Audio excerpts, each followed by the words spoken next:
தமிழுக்கு அமுதென்று பேர், இன்பத் தமிழ் எங்கள் உயிருக்கு நேர். பாரதிதாசன் மிக அழகாக தாய் தமிழின் புகழை உலகறிய செய்திருக்கிறார்.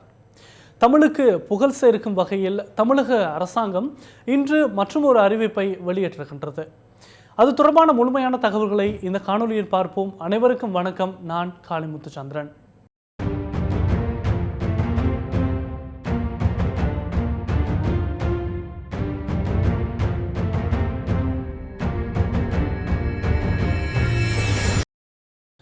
மொழி என்பது மனிதனை அடையாளப்படுத்தும் பண்பாட்டு கூறுகளில் ஒன்றாக திகழ்கின்றது.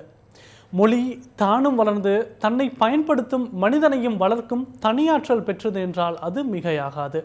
எண்ணத்தின் வடிவமாகவும் நாகரிகத்தின் சின்னமாகவும் திகழும் மொழி மனித குலத்தின் கருத்து பரிமாற்றத்துக்கு வித்திடுவதோடு மனித சமுதாய இணைப்புக்கு வழிவகை செய்கின்றது.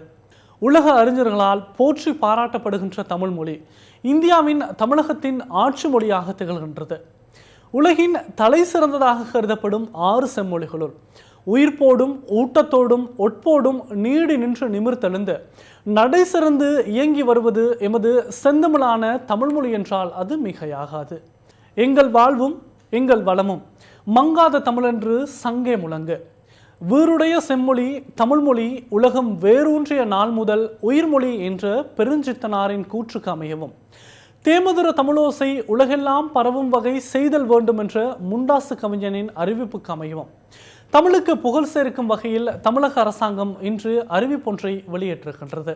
தமிழக அரசாங்கத்தின் சார்பில் வெளியிடப்படும் அரசாணைகள் மற்றும் சுற்றறிக்கைகள் இனிவரும் காலங்களில் தனித்தமிழில் மாத்திரமே இருக்க வேண்டும் என அறிவிக்கப்பட்டிருக்கின்றது. தமிழகத்தின் அனைத்து துறை செயலாளர்கள் மற்றும் மாவட்ட ஆட்சியாளர்களுக்கும் இந்த உத்தரவு பிறப்பிக்கப்பட்டுள்ளதாக தமிழக ஊடகங்கள் செய்தி வெளியிட்டிருக்கின்றன.